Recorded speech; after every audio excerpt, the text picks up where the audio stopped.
Welcome back, children. We'll continue with the second video in history, chapter 9, the making of the national movement. Starting with the Rowlatt Satyagraha or Rowlatt Act. Next incident, children, Rowlatt Act or Rowlatt Satyagraha in the year 1919. Okay, these years are also important, children.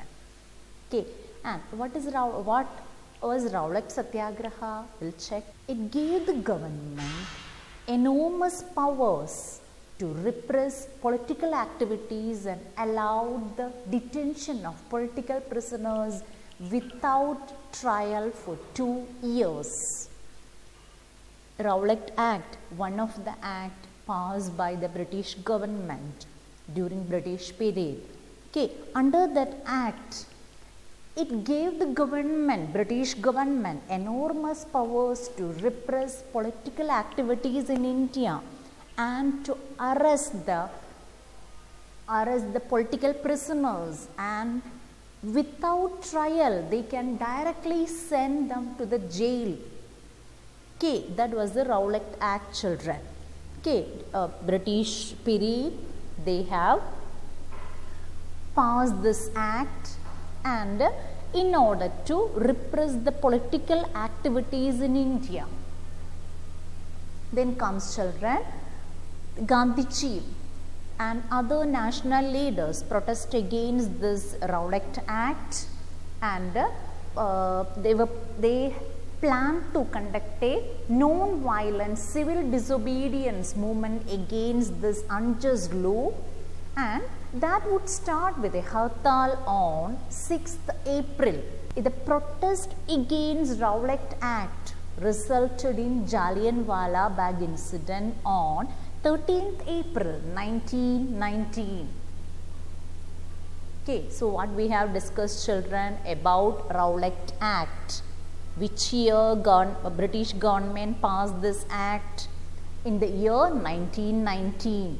Under Rowlatt Act, the British government had enormous powers to arrest the political prisoners, and without trial they can send to jail.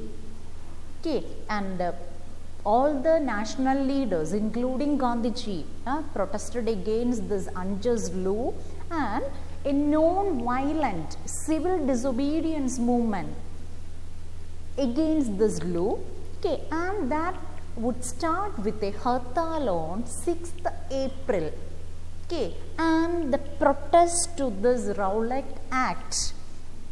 Okay, protest to this Rowlatt Act led to the incident known as the Jallianwala Bagh incident.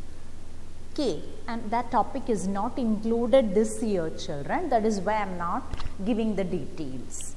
Okay, in 10th standard you will learn more about Jallianwala Bagh incident. Next is Khilafat agitation or movement.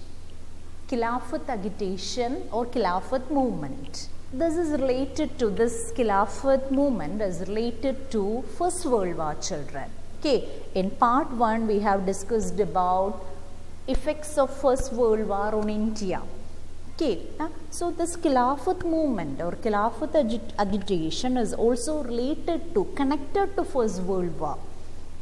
Okay, and the First World War had entered with a peace with the defeat of Ottoman Turkey. The First World War entered with the defeat of Ottoman Turkey, and there were rumors that a peace treaty was going to be imposed on the Ottoman Emperor. Okay, these Khilafat agitation or Khilafat movements, incidents taken place outside the country, children, not in India.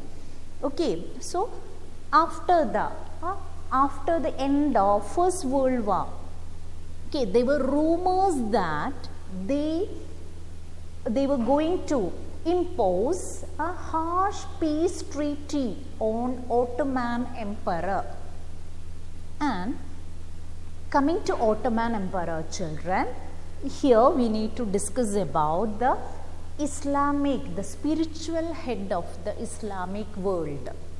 Okay, importance. This particular place is having importance for Islamic world, children, and the spiritual head of the Islamic world is known as the Khalifa. The Khalifa, spiritual head of the Islamic world. Okay, so in order to defend the Khalifa's temporal powers, a Khilafat committee was formed in Bombay in March 1919. Okay, I have told you these are the incidents related to Khilafat movement happened outside India, children, related to First World War. Okay, the First World War ended with the defeat of Ottoman Turkey. Okay, and for Muslims, okay, for the spiritual head of the Islamic world, okay, this place and the Khalifa was very important. Okay, so rumors spread that a harsh peace treaty was going to imposed on the spiritual head of Muslims. Okay, so to defend the Khalifa, Khalifa is the spiritual head of Muslims, Khalifa's temporal powers, a Khilafat committee was formed in India, in Bombay, in the year 1919. And two young leaders from the Muslim community, Muhammad Ali and Shaukat Ali, played a major role. Muhammad Ali and Shaukat Ali. Okay, and Gandhiji was also ready to accept this. Okay, and Gandhiji saw this an opportunity to bring Muslims and Hindus together under the national movement. That was Gandhiji's idea, children. Okay, to unite Hindus and Muslims under national movement. Okay, this topic, the same topic is repeating in class 10 also, children. Okay, Khilafat movement. Okay, Khilafat movement, and it's related to First World War and to defend the temporal powers of the spiritual head of Islamic world, the Khalifa. A Khilafat committee was formed in Bombay in the year 1919 with the two young leaders, Muhammad Ali and Shaukat Ali. Okay, and what was the aim of Gandhiji? Okay, he tried to unite Hindus and Muslims under this movement. Now, non-cooperation movement. Next incident, children. Non-cooperation movement in the year 1920. Coming to non-cooperation, children, not cooperating with the British. Okay, not cooperating with the British government. Non-cooperation. Okay, yeah. If Indians refuse to cooperate, British rule in India would collapse within a year. That was the policy of major leaders, national leaders, children. Okay, so adopted a new method known as not cooperating with the British rule. Non-cooperation movement adopted in the year 1920. Then this movement unfolded in stages. Okay, different stages, children, starting with the boycott. Okay, the thousands of students left government-controlled schools and colleges. Okay, students and teachers, they left the British-run institutions. Then lawyers gave up their practices and British titles were surrendered. Okay, British, that was the third stage, children. Then comes boycott of civil services and foreign goods. Boycott, not using foreign goods or civil services. So what we have discussed, children, non-cooperation movement year, which year we have adopted it? 1920. Okay, not cooperating with the British, and this movement unfolded in stages. Which are the different stages of non-cooperation movement? Thousands of students left government controlled schools and colleges. Students, teachers, they left. Then the lawyers gave up their practices. British titles were surrendered, and the boycott of civil services and foreign goods. Related to or in order, children, next incident is Chauri Chaura. The Chauri Chaura incident. Okay, it's a place, children. Chauri Chaura, it's a place name in Uttar Pradesh. Okay, yeah. And Gandhiji. This Chauri Chaura incident is related to non-cooperation movement. Gandhiji called off the non-cooperation movement because of this Chauri Chaura incident. Okay, Gandhiji called off the non-cooperation movement in 1922. A crowd of peasants set fire to a police station in Chauri Chaura in Uttar Pradesh. And in that incident, 22 policemen were killed. Okay, because Gandhiji was always following non-violence. Okay, so he was not happy with this Chauri Chaura incident. Okay, that led to the killing of 22 policemen.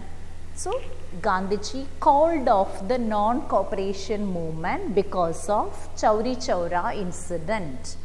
It happened in the year 1922. Then next topic, children, the Dandi March.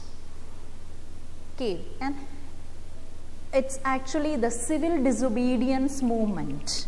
In class 10 it is presented like that, children. Okay, the beginning of civil disobedience movement is Dandi March. Okay, that means Indians try to disobey the British rule. Okay, disobedience movement. Okay, so the disobedience movement started with the Dandi March. Okay, and you can see a monument here, children, a monument related to Dandi March. Then we know salt is an essential item in our food. Okay, so British government, they tried to impose tax, and they tried to take up the monopoly production of salt. Okay, that monopoly production means, children, only British government can make salt in India. Okay, so protests from all over India, and Gandhiji and his followers tried to disobey that law. That is Dandi March, okay, or Salt March. And the national leaders, they argued that it's sinful to tax salt because it's an essential item in our food. Then on 6th April 1930, Gandhiji and his 78 volunteers marched over 240 miles and reached Dandi and violated the law and manufactured salt by boiling seawater. Okay, yeah? It's the beginning of civil disobedience movement. Okay, so which incident marked the beginning of civil disobedience movement? The Dandi March or Salt March? Which year? 1930, 6th April 1930. Okay, Gandhiji and his 78 volunteers marched from Sabarmati to Dandi. It's a place, coastal town in Gujarat, and violated the law. Okay, and that way the civil disobedience movement started in India. Next incident given in your textbook is, children, the Quit India movement in the year 1942. Okay, Britishers must quit India.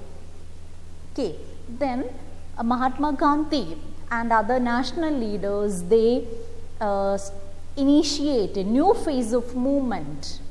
Okay, and it's happened in the middle of the Second World War, children.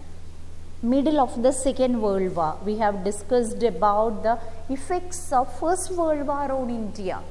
Okay, because they force recruitment from India, they increase the taxes in India. Okay, so this Quit India movement happened during the middle of the Second World War. Then objective was the British must quit India immediately.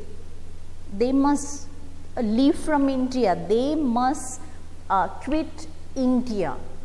Okay, and demanding an end to British rule in India. That was the aim. Okay, British government or British officials must quit from India. Quit India movement in the year 1942 during the middle of the Second World War.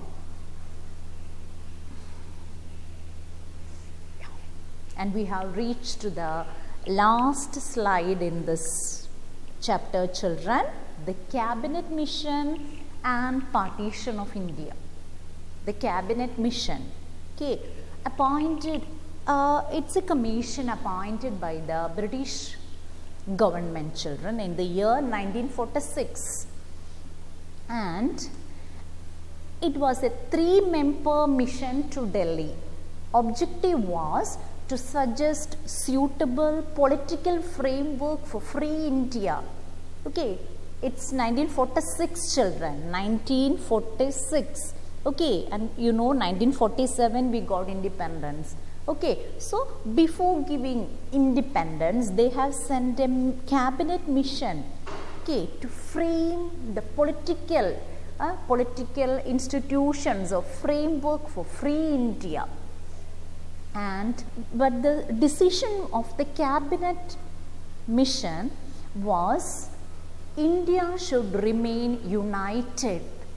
Okay, just keep in mind, children, the cabinet mission, okay, submitted the report with free India, united India. Okay, they were not mentioned about dividing India. Okay, united free India. They suggested that India should remain united. Okay, but Indians were not ready to accept those suggestions of cabinet mission, and resulted in the partition of our country. Okay, cabinet mission in the year 1946. Okay, British government appointed, sent a 3-member mission to Delhi to suggest a suitable political framework for India, and their suggestion was India will continue as united. Okay, but Indians, mainly few leaders, okay, they were not ready to accept the suggestions of cabinet mission, and that resulted in partition of India. Okay, next chapter will continue with the after effects of partition of India. Thank you, children.